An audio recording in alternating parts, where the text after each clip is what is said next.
Fala, pô, vamos falar rapidão aqui sobre os FIs, as FIs, porque não é uma boa ter FI hoje. Aqui é o gráfico aqui, o índice Big Mac, né? Eu fiz uma conta aqui, não vou mostrar a conta porque aqui não para ensinar, né? O objetivo desse vídeo é ensinar como é que faz conta, para você calcular o índice, a inflação através do índice Big Mac. O índice Big Mac dá mais ou menos a inflação real. Pelo menos pela conta aqui, de acordo com o índice Big Mac, a inflação real foi de mais ou menos 9,2% ao ano, né? Então esquece IPCA e vamos considerar essa como a inflação real, tá? Claro que não é exatamente isso, o índice Big Mac com certeza não vai refletir exatamente a inflação, né? Porque existem outros fatores, mas é mais perto da realidade, né? Então vamos com essa aí mesmo. Com a inflação real de 9,2%, vamos considerar, né? Deve ser um pouco mais, né? Temos aqui a rentabilidade dos aluguéis, né, mensal, né? Em 2011, primeiro mês, né, 0,52%, né? Dizem que o normal é 0,7, né? Claro que as casas aqui estão sobrevalorizadas por conta da bolha imobiliária, né, pessoal? Então 0,52 vai caindo, mesmo com a bolha vai fazendo a casa ganhar valor, então a rentabilidade vai caindo, né? Então é normal, né? Chegando a uma base de 0,36%, né? Claro que isso chegando então numa base de 0,36%, né? Mas lembrando que o preço das casas chegaram no auge mais ou menos aqui, né? Em 2015, 2016, né? E a partir de 2016, 2017 o preço das casas começaram a estagnar, né? De forma que a inflação começou a comer o valor das casas, né? Óbvio, né? O preço nominal estagna, mas tem inflação, né? Que vai comendo o valor real, que vai elevando ao valor real da casa, né? Então há um aumento aqui da rentabilidade, porque tem um aumento da rentabilidade, né? Mas isso aqui não é porque está aumentando a rentabilidade do aluguel, mas é porque o preço da casa começou a ser comido pela inflação e os aluguéis aumentam com a inflação, né? Tendem a acompanhar mais a inflação. Já que a casa já estava com o preço muito inflado, o valor da casa começa a cair, não fica nominalmente igual, até cair um pouco, mas o valor real delas cai muito por conta da inflação. Aí você tem aqui uma recuperação do valor o aumento do valor nominal das casas, né, caindo aqui para 0,38%, ou seja, o valor da casa nominal voltou a aumentar. E aqui estagnou de novo e você vê novamente o preço dos aluguéis começando a acompanhar melhor o valor da casa, né? Sempre lembrando que o valor das casas é mais ou menos entre 0,5 e 1, tá? Geralmente é 0,7 o valor, a relação aluguel ao valor da casa em uma economia saudável, entendeu? Então o que isso quer dizer, 0,42%? Que, pô, vamos considerar que a casa está sendo alugada muito mal, mas, cara, no momento que as pessoas não têm grana, esse valor deve estar perto de 0,7.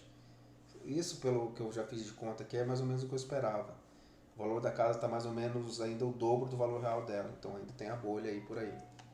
Então aqui você vê a evolução dos preços dos imóveis, né? Isso aqui é sem contar a inflação, aquilo que já estava mostrado naquele gráfico do aluguel, né? Em relação ao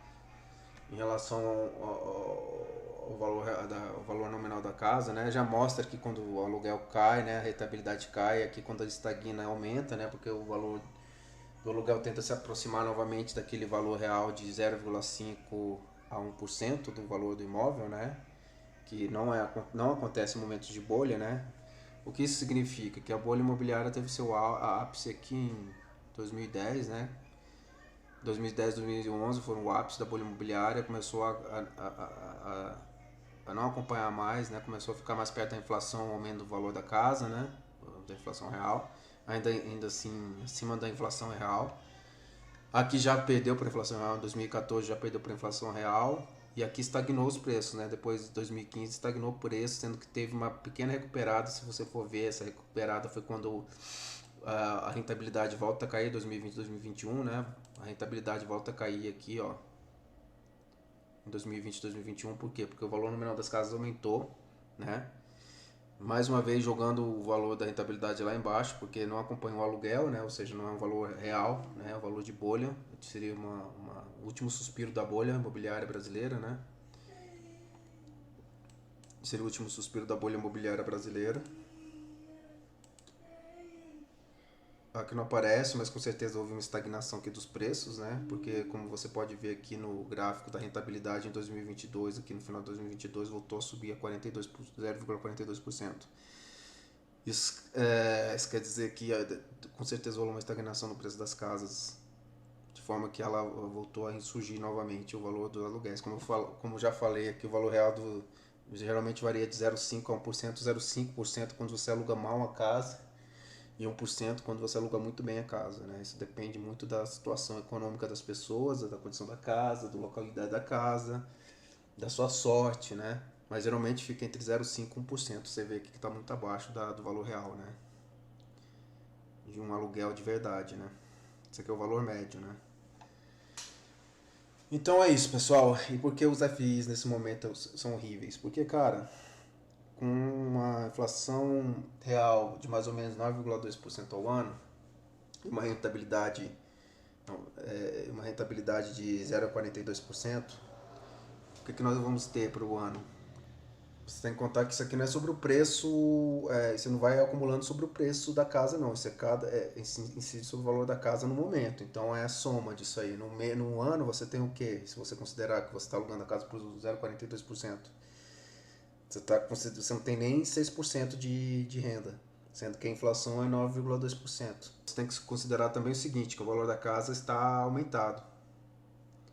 Entendeu? Isso aqui claramente mostra o valor da casa nesse momento de crise deve estar 0,7% pelo menos, tá?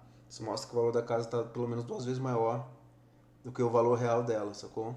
De forma que os papéis da FI vão desabar uma hora. E o dinheiro que você ganha com rendimento, que já não vem sem inflação real, você ainda vai perder metade desse valor nos papéis, entendeu? Então quanto mais FI você tem, mais você vai perder quando a bolha estourar.